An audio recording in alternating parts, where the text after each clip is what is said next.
Hey, what's up you guys, it's Ruthie and welcome back to my channel. In today's video we're going to go into chapter 15 of Who Can Keep a Secret by Karen M. McManus. The last chapter just opened up a bunch of questions and I want to know what Brooke is hiding, so let's keep on reading to find out what it is. This video may contain sensitive topics and foul language. If you do not wish to continue, please click off the video now. You have been warned. Chapter 15, Ellery, Sunday, September 29th. The photo albums are more than 20 years old, dusty and brown at the edges. Even so, 17-year-old Sadie practically jumps off the page in her daring black homecoming dress, all wild hair and red lips. She's entirely recognizable as a younger version of her present-day self, which is more than I can say for her date. Wow, Ezra says, inching closer toward me on Nana's living room rug. After much trial and error with her stiff furniture, we've decided it's more comfortable to sit in the room. Sadie wasn't kidding. Vance was hot back then. Yeah, I say, studying. Vance's high cheekbones and lazy smirk. Then I glance at the clock over Nana's fireplace for about the 5th time since we've been sitting here. Ezra catches the movement and laughs. Still only 8:30. Has been for an entire minute. In other words, too early for Malcolm to call you. Ezra didn't miss my moment with Malcolm in the car last night, and he wouldn't let me go to sleep until I told him about our near kiss in the Fright Farm staff room. Shut up, I grumble, but my stomach flutters as I fight off a smile. Nana works her way into the living room with a can of lemon pledge and a dust cloth. It's her usual Sunday morning ritual, 7 o'clock mass, then housework. In about 15 minutes, she's going to send Ezra and me outside to rake the lawn. What are you two looking at? She asks. Sadie's homecoming pictures, Ezra says. I expect her to frown, but she just aims a spray of pledge at the mahogany table in front of the bay window. Did you like Vance, Nana? I ask as she wipes the surface clean. When he and Sadie were dating? Not particularly, Nana sniffs, but I knew he wouldn't last. They never did. I flipped through the next couple of pages in the album. Did Sarah go to homecoming? No, Sarah was a late bloomer. The only boys she ever talked to were the ones that Sadie went out with. Nana stops dusting and puts the can down, pushing the bay window curtain aside, peering out. Now what's he doing here this early on a Sunday? Who? Ezra asks. Ryan Rodriguez. I close the photo album and Nana heads for the front door and pulls it open. Hello, Ryan, she says. But before she can say anything more, he interrupts her. Is Ellery here? He asks. He sounds hurried, urgent. Of course. He doesn't wait for her to finish. He pushes past her, eyes searching the room until they land on me. He's in a faded Echo Ridge high sweatshirt and jeans, faint dark stubble tracing his jaw.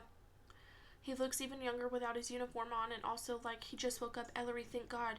Have you been here all night? Ryan, what on earth? Nana shuts the door and folds her arms tightly across her chest. Is this about the homecoming threats? Did something new happen? Yes, but it's not. It's a different... He turns the hand through Sarah and takes a deep breath. Brooke Bennett didn't come home last night. Her parents aren't sure where she is.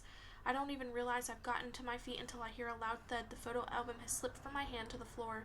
Ezra rises more slowly, his face pale, his eyes darting between me and Officer Rodriguez. But before either of us can say anything, Nana lets out a strangled cry. Every drop of color drains from her face, and for a second I think she might faint.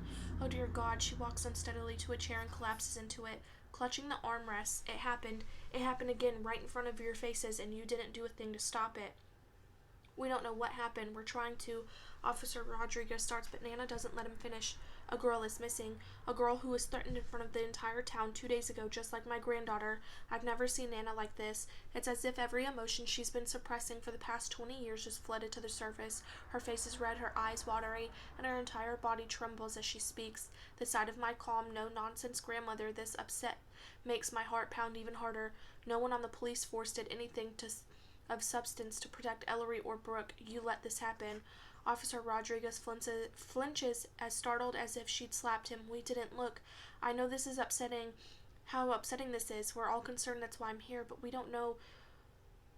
Brooke's missing. She might very well be with a friend. We have several officers looking into that. It's too early to assume the worst. And Anna folds her hands in her lap, her fingers throated so tightly together that her knuckles are white. Missing girls don't come home in Echo Ridge, Ryan, she says in a hollow voice. You know that. Neither of them are paying any attention to Ezra or me. Elle, my brother says in a low voice, and I know what's coming next. We have to tell them, and we do, of course. From what Officer Rodriguez has said so far, it doesn't sound as though he has any idea that Brooke left Fright Farm with us, or that Malcolm was the one who ultimately took her home alone. Last night, slumped in the passenger seat as Malcolm dropped us off, Brooke had looked so tired and defeated that I couldn't help but check in on her one last time. Are you going to be okay? Why wouldn't I be? Nana and Officer Rodriguez are still talking, but I can only process scraps of what they're saying. My chest shakes when I take a breath. I know I have to speak up. I know I have to tell Officer Rodriguez and my grandmother that our friend, Declan Kelly's brother, was very likely the last person to see an Echo Ridge homecoming princess before she went missing, and I know exactly how that is going to look. That is the end of this chapter. I will see you guys in the next video. Bye!